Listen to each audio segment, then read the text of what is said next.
al son de la trompeta final, un estudio de los cultos cargos en Melanesia. Introducción a la segunda edición. Consideraciones teóricas y metodológicas. El concepto de carisma.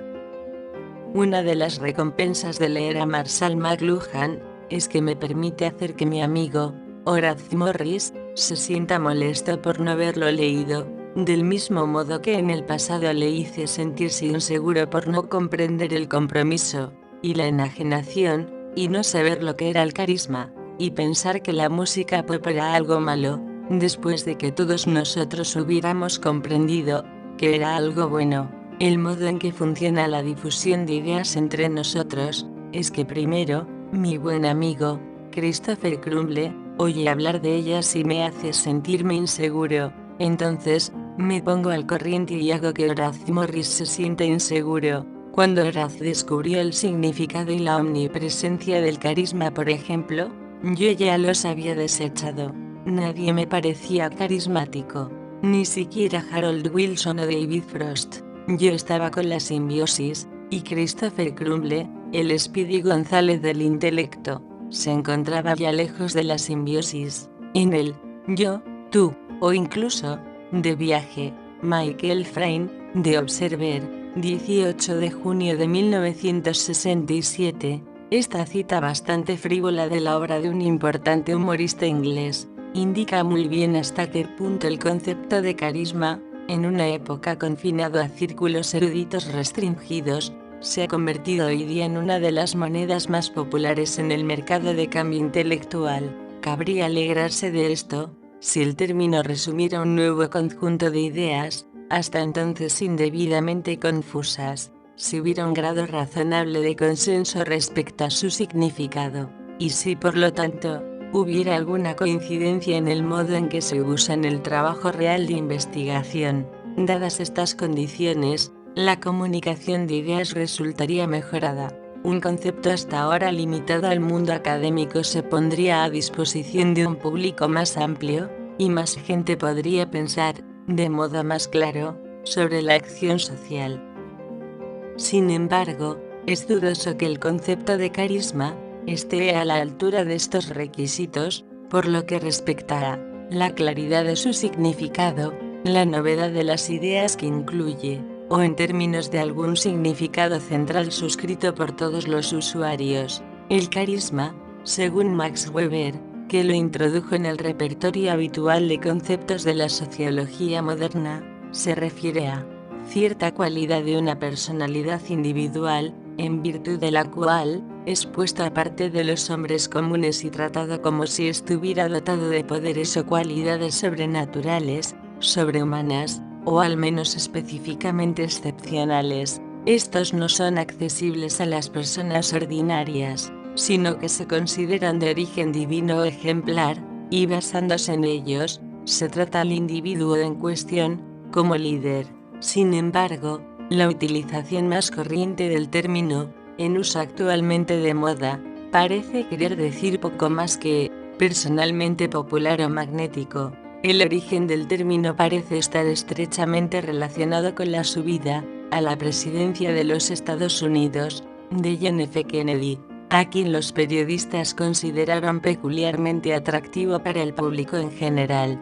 En primer lugar, en virtud de ciertos atributos personales, su elegancia y su juventud, y las de su mujer, su carácter hogareño, y su inteligencia e intelectualismo, encarnados ambos, en el salón de recepciones de la Casa Blanca, al que eran invitados eminentes académicos, artistas, etc., y en el grupo de sus consejeros clave importados de las universidades. Su superación, en pos de la presidencia, del hándicap del catolicismo por primera vez en la historia de los Estados Unidos, y su conducta posterior en el momento de la crisis de los misiles cubanos en diciembre de 1962, consolidaron posteriormente la popularidad conseguida en virtud de los atributos primordiales de su personalidad. Su carisma se hizo entonces evidente, en signos y pruebas, para utilizar la terminología weberiana. Ahora lo había conseguido, no simplemente le había sido atribuido. Los atributos inmanentes se habían convertido en comportamientos, las potencialidades se habían realizado. En el proceso, se había anunciado un mensaje, la nueva frontera. Sin embargo, podemos percibir ya varios rasgos empíricos que constituyen elementos disociables y analíticamente problemáticos. El elemento del atractivo personal. El hecho de que este atractivo no fuera peculiar del presidente, sino que lo compartía con su mujer, o al que contribuía esta, la naturaleza múltiple de este atractivo, compuesto de atributos personales, acciones y un mensaje, y por último, la existencia de actos que constituyen signos o pruebas de pretensiones y cualidades carismáticas. Dada la posterior muerte trágica de Kennedy, no es difícil comprender por qué el elemento específicamente personal que aportó al papel de presidente impresionó lo suficiente a los periodistas como para hacerles buscar una palabra para describirlo. Carisma. Esa era la palabra correcta, se nos dijo. Carismático, que en el lenguaje popular significaba originalmente poco más que personalmente popular, pasó con el tiempo a estar más cerca de la definición de Weber. En un momento en que dos hombres parecían tener en sus manos el futuro de la especie humana, adquirió connotaciones de heroico, e incluso de sobrehumano. Su muerte de mártir intensificó su atractivo.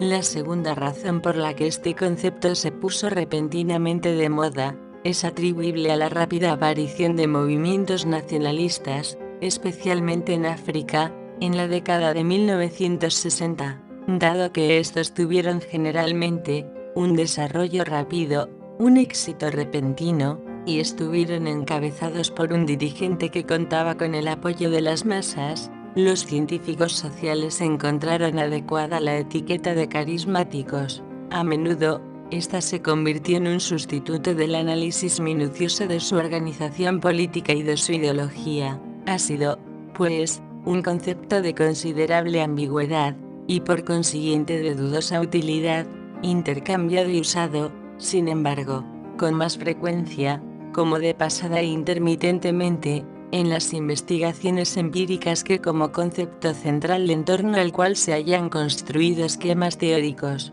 Ha sido pues, un concepto generalizado pero escurridizo, un término vago e impreciso más que un concepto científico con connotaciones definidas. Unos pocos sociólogos han usado el concepto en diversos estudios sobre países en vías de desarrollo, aunque, en mi opinión, no lo han hecho de modo convincente o fructífero. Como en el caso de Kennedy, un atractivo carismático, tanto si depende de atributos de personalidad y carácter, o de la realización de ciertos actos, o de ambos, para que se convierta en la base de una acción social colectiva, ha de ser percibido, investido de significado y captado por otros, los que responden a su atractivo carismático. El mero reconocimiento de que X presenta cualidades inusitadas, es por sí solo, un complejo proceso social que entraña la valoración de X por otros, de acuerdo con un criterio de valor. Tales cualidades deben ser indicadas y apreciadas positivamente, tanto cognoscitiva como emocionalmente. Sin embargo, para dar lugar a un movimiento, o a una organización carismática, para cristalizar las creencias individuales en un sistema de creencias, y a los creyentes en una colectividad social, las percepciones tienen que generar además una disposición a comportarse de modos socialmente significativos y casualmente significantes, y hacerlo en coordinación con otros de una manera dirigida a un fin y controlada por normas. La personalidad carismática tiene que ser reconocida y validada socialmente, y ha de lograr que se le conceda el derecho, en primer lugar, de formular un programa, especialmente en las cuestiones notablemente innovadoras, y luego, disponer de apoyo para ese programa. En la sociología de Weber, no se considera el carisma de un modo místico, como una cualidad inexpresable que no podemos comprender. Normalmente, como sociólogos, no nos interesa su autenticidad última, ya que es una cuestión de valoración epistemológica, y en último término, una cuestión de procedimientos de referencia para llegar a posturas de valor. y relacionar estos valores con nuestras actividades científicas. El sociólogo no puede evitar enfrentarse con estos problemas, pero normalmente los pasa por alto en su trabajo, tratando a las creencias como elementos de interacción social en la medida en que, de modo observable, algunos hombres creen que el carisma emana de ciertos individuos, y por lo tanto actúan de determinada forma, con respecto a estos y con respecto a otros, a causa de esta creencia. Para el sociólogo, el carisma solo puede ser lo que creyentes y seguidores reconocen como carismático en la conducta de aquellos a los que tratan como carismáticos, a menos que también nosotros creamos en su autenticidad. Por lo tanto, el carisma está en función del reconocimiento. Una persona que no es profeta en su tierra, no puede ser un profeta carismático. Por ello, el carisma, sociológicamente considerado, es una relación social, no un atributo de una personalidad individual, ni una cualidad mística. Que la gente cree en ello es un dato, no una confirmación de la validez última de la creencia. Así pues, el carisma proporciona a los que creen en él algo más que una razón abstracta e ideológica, o un tipo especial de legitimación. Es una legitimación basada en una relación de lealtad e identificación, en la que el líder es seguido porque personifica valores en los que los seguidores tienen interés. Esto es, los seguidores no le siguen por una cualidad mística abstracta. Un líder puede atraerlos porque evoque, o explote, alguna fibra emocional o intelectual, y más aún, porque pretenda ofrecer la realización de ciertos valores en la acción. Pero la promesa tiene que cumplirse. Un programa abstracto no es una base duradera para una cooperación continua y en desarrollo. Por esto los signos, las pruebas, la actuación o demostración de la promesa abstracta, son condición sine qua non para la continuación del movimiento. Más que ningún otro tipo de dirigente, cuya dirección pueda reposar sobre bases totalmente diferentes: patrocinio, fuerza, autoridad constitucional, derecho tradicional a gobernar, etc., el líder carismático depende, particularmente, de que sea aceptado por sus seguidores. Dado que le es imposible apelar a fuentes normales de legitimidad, tales como valores ideológicos arraigados, o dependencia del control sobre los recursos materiales, sanciones remuneradoras o coercitivas, para usar la terminología de Ciani, depende primordialmente de la fe, aunque a la larga no solo de ella. Son necesarios signos y pruebas, la representación de las consecuencias de la creencia carismática en términos de organización y de conducta, para que la fe persista, aunque hay que señalar que no es necesario que las pruebas tomen la forma de acciones con éxito. El fracaso, por ejemplo el martirio, también es una prueba apropiada. Friedland ha mostrado que el mensaje y las acciones del líder requieren a menudo pruebas con éxito, o la realización de tareas arriesgadas. Utiliza como material la subida de Julius Nyerere a la dirección del movimiento nacionalista en Tanzania. De este modo, la naturaleza de los valores defendidos por la masa de los seguidores es de enorme importancia para comprender cómo es que los líderes carismáticos pueden movilizar fácilmente apoyo, o, en algunos casos, conseguirlo sin quererlo. Algunos profetas carismáticos son individuos oscuros, a menudo marginados, excéntricos y desequilibrados que son aupados. Por ello, los líderes son percibidos y reconocidos no solo como personalidades notables, conversadores expresivos, etc. Todos los días se puede encontrar esa clase de gente en el Hyde Park de Londres. Lo que esta gente no tiene, sin embargo, es un mensaje importante. No es que no tengan ningún mensaje, ya que a menudo tienen mensajes muy definidos, incluyendo algunos sumamente radicales, pero en realidad son personajes de espectáculo, incluso divertidos, en vez de líderes serios en potencia de movimientos u organizaciones, precisamente porque solo poseen los instrumentos técnicos del liderazgo personal, en vez del contenido. Las técnicas de comunicación sin nada aceptable que comunicar, el medio sin el mensaje, que para Marshall McLuhan, pueden ser perfectamente separables. Sin el mensaje, no puede haber contenido serio en la comunicación, y no puede dejar de tener un mensaje. En primer lugar, debe hablar de las necesidades insatisfechas a sus oyentes, y en segundo lugar, ofrecerles alguna promesa de posterior realización. En las variantes más radicales, ofrece una consecución realmente muy inmediata. Por ejemplo, la llegada inminente del cargo.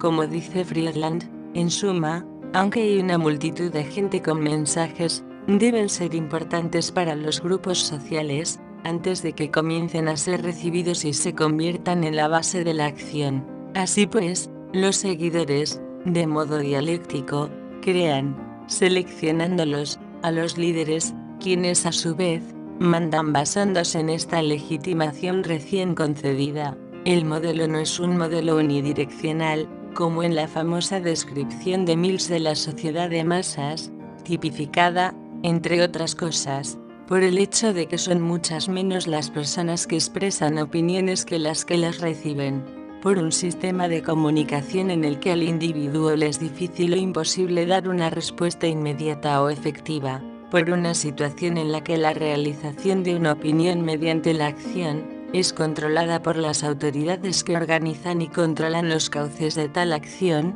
y en la que los agentes de la autoridad penetran en la masa. Un modelo más válido para el análisis de la autoridad carismática tiene que ser un modelo interaccional, en el que los seguidores, con aspiraciones posiblemente utópicas, o al menos difusas y no realizadas, se aferren a un líder apropiado, porque articula y consolida sus aspiraciones. En ese momento, especifica y reduce esas aspiraciones, convirtiéndolas en fines más concretos y aparentes, hacia cuya consecución se puede orientar y organizar la acción colectiva, y en creencias que se pueden validar mediante referencia a la experiencia. Normalmente esto se hace, generalizando las creencias, de tal modo que, prácticamente todo lo que sucede en la vida social, cumpla la profecía. Así pues, el mensaje es el elemento más importante, es lo que los seguidores reales o potenciales desean saber. En su brillante y muy modestamente denominada nota crítica, la difunta doctora Talmon señala cómo se relaciona el famoso fenómeno de la fisiparidad de los movimientos con esta primacía del mensaje, diciéndolo de un modo provocativo. En el denominado movimiento carismático, la persona del profeta, por lo general, no tiene gran importancia. El grado en que el movimiento depende de la iniciativa personal e innovadora del profeta varía mucho, y no se puede suponer que sea una constante. Es necesaria una investigación empírica para ver si realmente es así. En algunos movimientos, el profeta es simplemente un recipiente, cauce, instrumento o portador de un mensaje que él mismo no crea, formula o incluso modifica, sino que simplemente transmite. Pero otros líderes carismáticos ligan el movimiento y el mensaje a sus faldones. Ellos definen lo que es el mensaje, y su declaración personal lo es todo. La llegada de Lenin a la estación de Finlandia, en el famoso tren precintado en 1917, para anunciar una política en apreciable desacuerdo con la línea oficial del partido bolchevique, es un caso clásico de este último tipo de anunciación carismática. Un testigo no bolchevique de la escena captó magníficamente el impacto en este retrato. Nunca olvidaré ese discurso semejante a un trueno, que no solo me sobrecogió y asombró a mí, heterodoxo allí presente de forma accidental, sino también a los fieles. A todos ellos, os aseguro que nadie había esperado una cosa así. Parecía como si todos los elementos y el espíritu de la destrucción universal hubiesen salido de sus guaridas, sin conocer barreras, dudas, dificultades personales o consideraciones personales, para flotar por encima de las cabezas de los discípulos hechizados. Allá donde el liderazgo no está tan estrictamente centrado en la persona de un profeta excepcional, sino mucho más en el mensaje nacido de él, es muy probable, realmente, que un movimiento profético no genere una estructura de autoridad única, centralizada, sino una dispersión física del liderazgo en las personas de numerosos líderes, en particular cuando la inspiración es accesible a cualquiera. En realidad, encontramos esta fisiparidad en muchos cultos, la centralización en otros. Así pues, no hay un modelo organizativo único, de autoridad carismática, y ciertamente, no siempre existe una estructura de un solo foco, pero sí el grado en que el movimiento permite que el líder formule el mensaje, varía empíricamente. Analíticamente el mensaje tiene que ser aceptable, y quienes lo aceptan son los creyentes. Así, no son sujetos pasivos, sino compañeros en una relación orientada hacia la acción.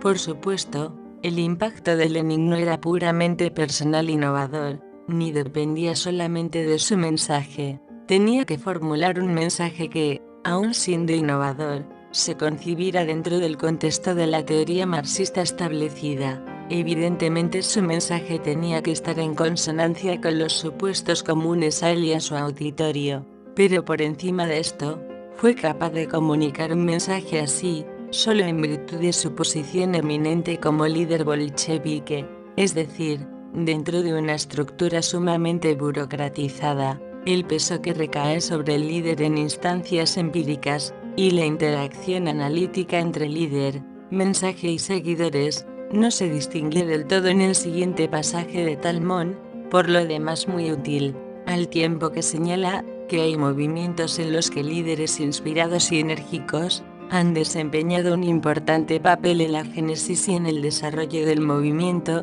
Observa que en otros casos los líderes funcionan como centros simbólicos de identificación, más que como fuente de autoridad e iniciativa. En algunas regiones, el milenarismo es una fuerza endémica, y cuando alcanza un determinado punto de inflamación, puede valerse de cualquier figura disponible.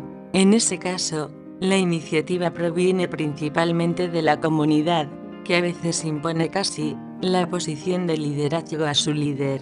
De hecho, algunos de sus líderes son insignificantes, y su elevación a esa posición parece ser accidental. Dio la casualidad de que estaban ahí, y satisfacían la urgente necesidad de un mediador, que la función del liderazgo es a veces primordialmente simbólica. Se observa claramente, en los casos de movimientos con líderes ausentes, en algunos ejemplos notables, la influencia de un líder y su capacidad de integración han aumentado enormemente después de que dejara, o fuera alejado del teatro de operaciones. La muerte, la prisión o la ausencia misteriosa han agigantado su talla y realzado su autoridad. Solo cuando se ausentaron, comenzaron a cobrar importancia como figuras proféticas. Así pues, se puede atribuir el carisma retrospectivamente, o como veremos, puede surgir después de la asunción del poder, no antes. Además, señala Talmón, a menudo no hay un solo líder carismático, sino un liderazgo múltiple. Observa entonces la distinción entre profeta y organizador, sugerida en este libro, y añade que los movimientos se basan a veces en la lealtad a unos líderes a nivel local, y no tienen un liderazgo global. Por lo tanto, encontramos movimientos que, lejos de estar centrados intensamente en la persona del líder, son eminentemente milenaristas, aunque el líder pueda a. encontrarse ausente, b. no ser una sola persona, sino que el liderazgo esté dividido entre varias personas, c. en los que las funciones de profeta y organizador, por lo menos, están encarnadas en dos personas distintas, d. en los que el líder es, a menudo, uno de los numerosos líderes locales, en lugar de una sola figura central, como da a entender Weber, e. en los que el profeta es una persona insignificante, f. en los que la importancia simbólica del líder solo es significativa después de su eliminación física. Analíticamente, cualquiera que sea la postura empírica ante el peso de los elementos componentes del síndrome del liderazgo, este ha de ser entendido como la satisfacción de unas necesidades sociales en unos seguidores potenciales, en una situación determinada de aspiraciones insatisfechas. Desde este punto de vista, todo liderazgo, cualquiera que sean los hechos empíricos, es primordialmente simbólico y relacional, y solo en segundo término, personal. El contraste entre esta concepción y la de Weber no podría ser más grande. La autoridad carismática, observa Weber, se refiere al dominio sobre los hombres, al que se someten los gobernados por su creencia en las cualidades extraordinarias de la persona específica. Una vez más, Parsons lo reitera. Tal como Weber trata el carisma en el contexto de la autoridad, su portador es siempre un líder individual. No está muy claro cómo concebía Weber, si es que la concebía, a la persona, en cuanto distinta de sus cualidades o poderes, encarnados en la persona del líder carismático. Tampoco lo está el estatus de la frase, persona específica, que podría, por supuesto, dejar un margen a la existencia de múltiples profetas. La ambigüedad fundamental se expresa, en palabras del propio Weber, en otro lugar. Un profeta es un hombre que, por virtud de su carisma puramente personal y en virtud de su misión, proclama una doctrina religiosa o un mandato divino. En cualquier caso, yo sugeriría que esta insistencia en la importancia de la personalidad del líder nos impide que nos fijemos en la significación social del líder como símbolo, catalizador y portador del mensaje. Desde luego, al liderazgo no acude cualquiera, sino solo personal situacionalmente apropiadas y cultural y estructuralmente indicadas y oportunas. Desde un punto de vista analítico, el líder carismático siempre debe ser un simbolizador y viceversa.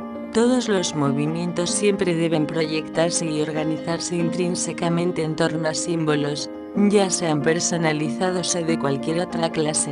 Agentes y mensajes son, por lo tanto, elementos o aspectos de tipo ideal del liderazgo en los movimientos que dependen del consentimiento libremente dado para ser legítimos. El agente, personal o impersonal, siempre va unido a su mensaje, ya sea como portador o como creador.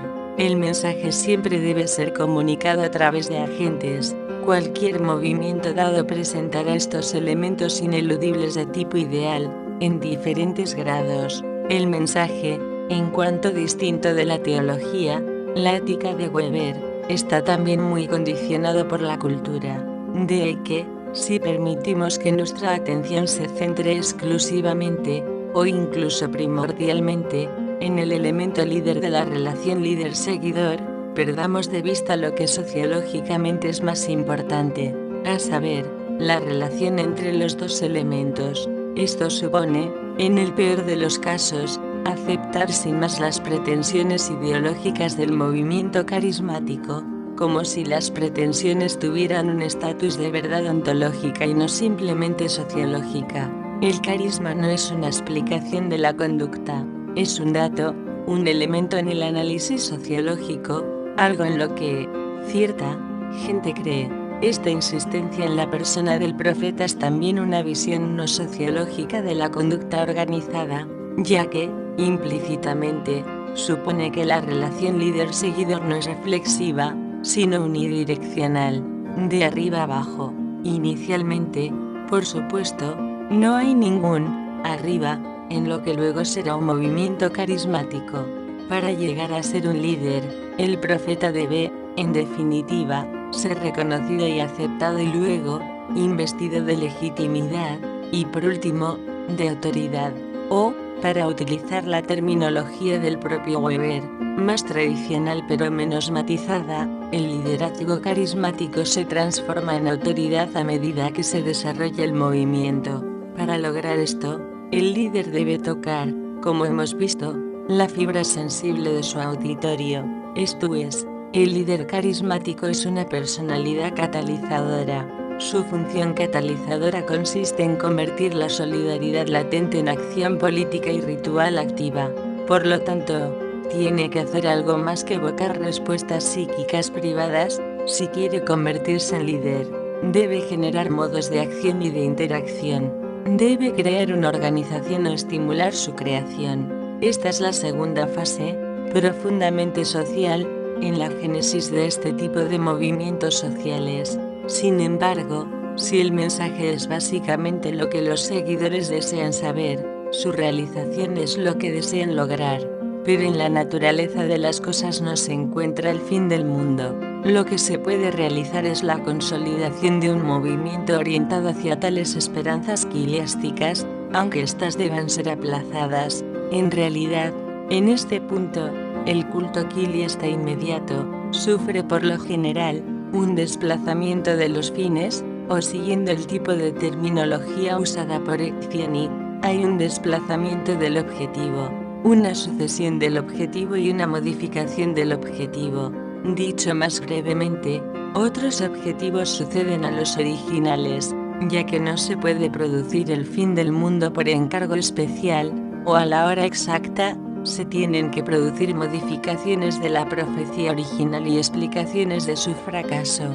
La falsificación a corto plazo no es problema, ni siquiera para el quiliasmo inmediato. A este respecto el estudio clásico es el de Festinger y sus colegas, que estudiaron un culto de entusiastas de los platillos volantes, en los Estados Unidos. Al igual que muchos de sus predecesores quiliastas, y sin duda sucesores, encontraban fácilmente razones, en consonancia con los supuestos ideológicos básicos del culto, para aplazar la profetizada llegada de los marcianos, una y otra vez.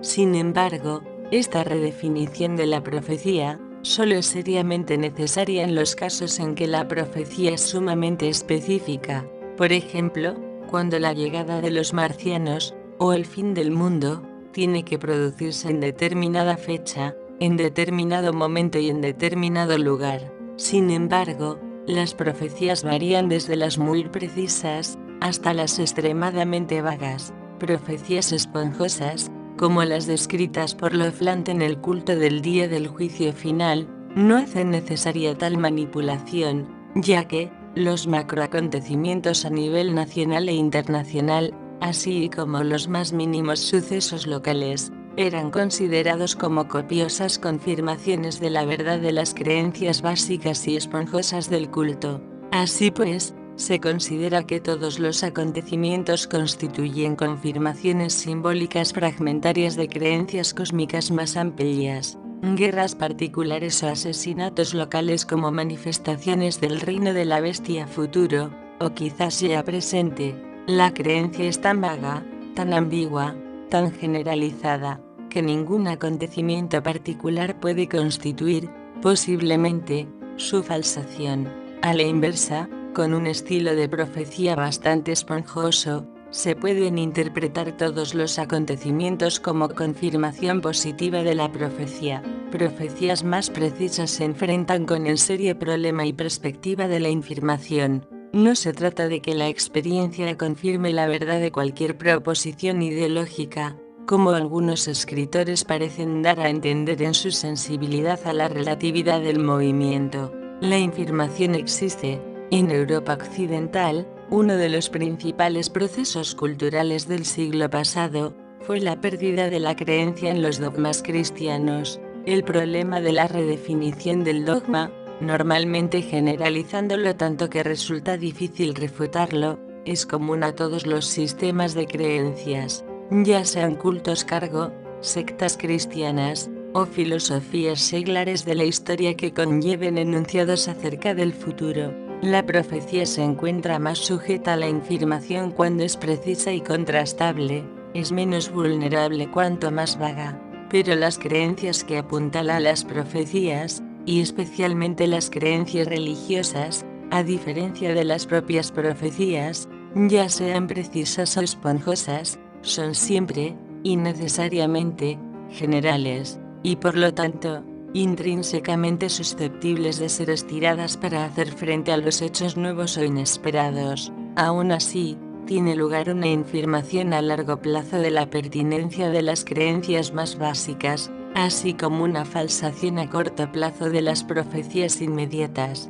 Por lo tanto, el culto organizado en torno a profecías quiliastas inmediatas, al estar normalmente menos elaborado, y menos desarrollado e institucionalizado por el tiempo que las religiones establecidas, es particularmente vulnerable a la infirmación, aunque su decadencia puede dejar intacto el anhelo difuso de un Mesías o de un mundo regenerado como solución al descontento. ya que éste puede transmitirlo culturalmente y persistir, de un modo mínimamente institucionalizado, a través de las psiques de los individuos durante generaciones. Pero la elaboración secundaria de creencias no puede sustentar indefinidamente a quienes predicen y esperan desesperadamente una realización inmediata del milenio.